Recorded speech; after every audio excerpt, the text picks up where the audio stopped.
Fala pessoal, sejam todos bem-vindos a mais um vídeo aqui do NS Futebol. Seguinte dia de Paris Saint-Germain aqui na tela do NS Futebol. Tema polêmico, mas tema interessante para vocês, tá? Seguinte, qual que é a pergunta do vídeo de hoje? O Paris Saint-Germain deve jogar em função do Mbappé? Vou adiantar a resposta antes da análise. Sim, deve jogar em função do Mbappé. E a gente vai explicar um pouquinho, tá? Seguinte, equipe base do Paris Saint-Germain até o momento. Ah, Iago, mas tem jogadores que ainda não... Eu sei, mas até o momento é essa equipe base, tá? Então você passa até o Donnarumma, Marquinhos, Skriniar, também pela direita o Hakimi, pela esquerda o Lucas Hernandes, o Ugarte, o Emery, o Vitinha, o Mbappé, o Asensio e o Dembélé. Provavelmente o Kolo Muani deve jogar nesse local do Asensio e a gente não sabe se o Asensio desce uma linha ali para o meio campo ou não, tá? Eu acho que não, eu acho que ele vai brigar exatamente por essa função de falso 9 ali, junto com o Kolo Muani e junto com o Gonçalo Ramos, tá? Serão três ali que eu acho que vão brigar pela mesma função, sendo que o Asensio ainda pode brigar pela função do próprio Dembélé, tá? Mas acho bem difícil alguém tirar o Dembélé da equipe ou tirar algum dos outros franceses aí, tá? Vamos ao seguinte, vamos entender a atuação da linha defensiva do Paris Saint-Germain. Por que é importante entender isso? É importante entender porque essa é a base que a gente vai ter para ir estruturando a equipe até chegar no Mbappé. Então temos o seguinte, Donnarumma no gol, até aqui sem nenhuma grande novidade, ocupa uma área muito próxima, frente ao gol, até um pouquinho em frente à área, mas assim muito pouco, tá? Não avança tanto. Você tem o Hakimi subindo, então quem vai fazer essa subida vai ser o Hakimi pela direita. Então você tem esse jogador responsável por dar profundidade pela direita, pelo corredor direito. E aí você passa a ter o Marquinhos fazendo esta primeira cobertura aqui. Você passa a ter o Skriniar mantido aqui, fazendo tanto pela direita quanto pela esquerda um apoio, então ele fica um pouco mais centralizado por vezes. E você tem aqui o Lucas Hernandes um pouco mais reforçando a criação do que necessariamente fazendo esse processo pela esquerda, justamente porque esse espaço da esquerda será do Mbappé, tá?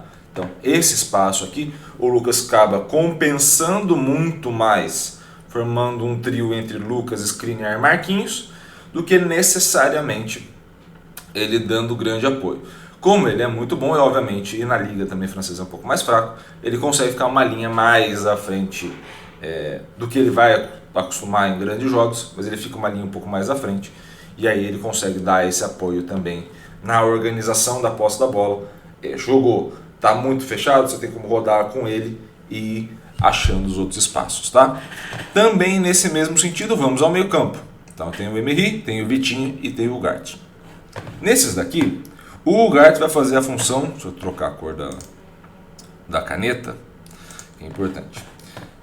O Ugarte vai fazer essa função de balanço defensivo. Então assim, ele vai movimentar livremente por esse corredor central, mas ele vai dar apoio a basicamente quem estiver ali mais próximo ou onde a bola estiver circulando. Então ele vai poder se movimentar de forma mais livre no corredor central, dando apoio para as duas faixas, né? Se você dividisse esse corredor aqui centralizado, ele dá apoio para as duas faixas. Qual é o comportamento interessante aqui? Você tem o Emery fazendo uma dobra ofensiva com o Hakimi, de fato. Então eu tenho esses dois aqui fazendo uma dobra ofensiva. E aqui o Vitinha faz um deslocamento para a esquerda. O que é esse deslocamento para a esquerda? Como o Lucas Hernandes ele vai ficar um pouco mais, então eu estou fazendo um trio aqui. O Vitinha, em vez de funcionar como um meia mais centralizado, e a gente vai ver por que ele pode fazer isso, em vez de funcionar como um meia mais centralizado, ele vai para a ponta esquerda quase. E por que ele faz isso? Porque na hora que, na perda da posse ou no final da jogada, que o Mbappé não precise voltar, ele vai cumprindo essa função, ele vai retornando por ali. Então você já tem o Vitinha mais posicionado aqui, às costas do Mbappé. Então você tem Lucas Hernandes e uma segunda dobra ali do Vitinha para dar sustentação para essa descida do Mbappé atacando essa última linha, tá? Então perceba como a estrutura é feita em torno dele e faz muito sentido até agora. Você tem tudo muito equilibrado. Hakimi com Emery, você tem o Vitinha, Lucas Hernandes dando um apoio, mas quem vai fazer a ruptura dessa última linha é o próprio Mbappé. Mas eu preciso ter esses caras aqui justamente dando essa sustentação. O Ugarte parece estar meio sozinho nesse momento, né? Então vamos colocar os outros dois jogadores, que não o Mbappé, né, do trio ofensivo, para vocês. O Marcos Asensio vai fazer justamente esse movimento de poder descer como um falso 9 e não necessariamente preencher a área, tá? Então, se vocês lembrarem dos primeiros jogos, com o Gonçalo Ramos teve mais dificuldade, porque o Gonçalo Ramos é mais 9 de fato. Então, assim, sendo mais 9, ele não vai preencher essa faixa, ele vai preencher essa faixa aqui onde você está com esse X, tá? Ele vai preencher essa faixa de campo. Com essa faixa de campo, se o Mbappé vem para esse ataque um pouco mais frontal, ele bate de frente com o espaço criado pelo Gonçalo Ramos.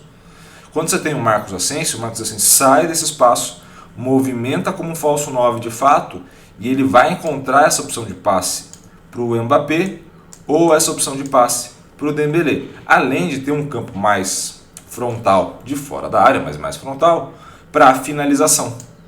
Então ele tem uma excelente opção aqui de movimentação e de construção. Então ele encaixa muito bem nessa ideia do Luiz Henrique. Então essa movimentação do Asensio faz muito sentido. O Dembélé está tendo muita dificuldade, muito tímido nas ações. A área de atuação dele é pequena, as ações dele impactam muito pouco, a gente vai ver isso mais à frente, mas o grande ponto de entendimento dessa equipe é justamente essa organização, tá? E aí vamos ao seguinte, colocar o Mbappé nessa conta. E sim, ele preenche basicamente todo esse campo. O Mbappé tem toda essa jogada desde essa construção, por isso aqui o reforço do Vitinha e do Lucas Hernandes passa a ter um reforço muito grande e ele ataca essa última linha. Ele vai mais centralizado, ele não é um cara que vai atacar esse espaço aqui. Ele vai atacar esse espaço frontal.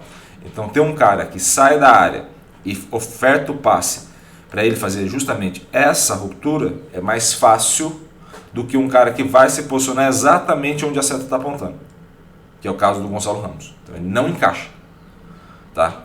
E aí vale um detalhe muito importante para a gente entender, né? Que é o impacto que o jogador tem.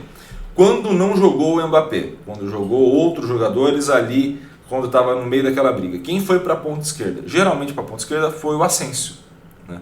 O Asensio foi para a ponta e o Gonçalo Ramos foi centralizado. E aí você tem a diferença entre um jogador e outro. Graficamente você tem a diferença, na mesma posição, com os perfis de construção. Você vai ter um Asensio que vai participar da recuperação mais vezes do que o Mbappé. Vai participar. Ele vai progredir mais em campo e ele vai passar mais a bola.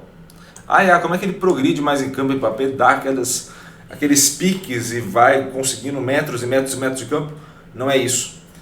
Você tem ali algumas situações, né, de condução dessa bola, de situação de 1 contra 1, mas você tem no Asensio uma evolução por passe. Então assim, você desce quase que mais um meia na linha ali, aberto pela esquerda, e você ganha mais passes, de fato. E aí com mais passe, aquele passe vai pelo número da progressão que a bola vai fazer até chegar no companheiro de equipe, por exemplo. Então ele ganha um pouco mais de campo nesse sentido. Qual é o grande problema, né, de não ter o Mbappé? É que o Mbappé vai chutar muito mais bolas e vai converter muito mais chance de gol do que o Marcos Asensio. E não é culpa do Asensio, porque a taxa de conversão que o Kylian tem, o número de finalizações que o Kylian Mbappé tem, é muito único. É muito único. Então assim, respondendo a questão inicial do vídeo, vai jogar em função? Vai. É correto jogar em função? É. Por quê? Porque o cara é bom pra caramba. Simples. Simples a conta. A gente não estaria reclamando, por exemplo, e a gente olha com uma certa romantização, o fato, por exemplo, de para encaixar o Haaland no City, o Guardiola ter mudado toda a estrutura, todo o sistema dele. Isso é jogar em função. o que se faz no Paris Saint-Germain de colocar o Vitinha, deixar o Marco com mais liberdade, desce o Marcos Asensio e coisas do tipo, também é jogar em função. Tudo isso é jogar em função. Esse é o grande ponto. É você promover a maior probabilidade de conversão de gol para a sua equipe. Quem faz isso? É o Mbappé? Excelente. Esse cara tem que ser de fato privilegiado. Ele pode não voltar para marcar tantas vezes, porque a contribuição coletiva dele é a resolução do jogo. O que você vai precisar ao longo de uma temporada, e esses talvez sejam os grandes desafios do Paris Saint-Germain, é, primeiro, desenvolver uma competitividade de jogo completo, né? A gente viu isso, Paris Saint-Germain e Lyon, né? 4-0 no primeiro tempo, 4-1 no segundo, ou seja, você tirou o pé, basicamente. E isso é muito ruim, porque você vai acostumando a diminuir a minutagem que você está competitivo de fato. Você está ali entregue ao jogo. Outro ponto que é muito importante é, sem o Kylian Mbappé eu faço o quê? E é uma questão de construção de alternativas. Você tem um ataque hoje, que além desses que a gente falou, ainda tem o Colomoni, tem o Gonçalo Ramos, teria a possibilidade do Xavi Simons, que está no Red Bull Leipzig, no RB Leipzig, então assim, que poderia ter ficado e que contribuiria muito bem para essa equipe, tá? Tem a função ali do Emery que o Xavi Simons poderia fazer, ou até mesmo a função do Asensio. Mas nesse cenário que a gente está construindo, faz total sentido não só entregar a chave do clube no sentido de construção, mas você privilegiar em termos de jogo o seu principal jogador. Beleza? Espero muito que vocês tenham gostado do vídeo. Gostou? Curta, comente, compartilhe esse vídeo com o máximo possível de gente. E é claro, se inscreva no canal e ative o sininho para receber todas as notificações. Um grande abraço a todos. Obrigado pelo carinho e pela audiência e valeu. Até a próxima.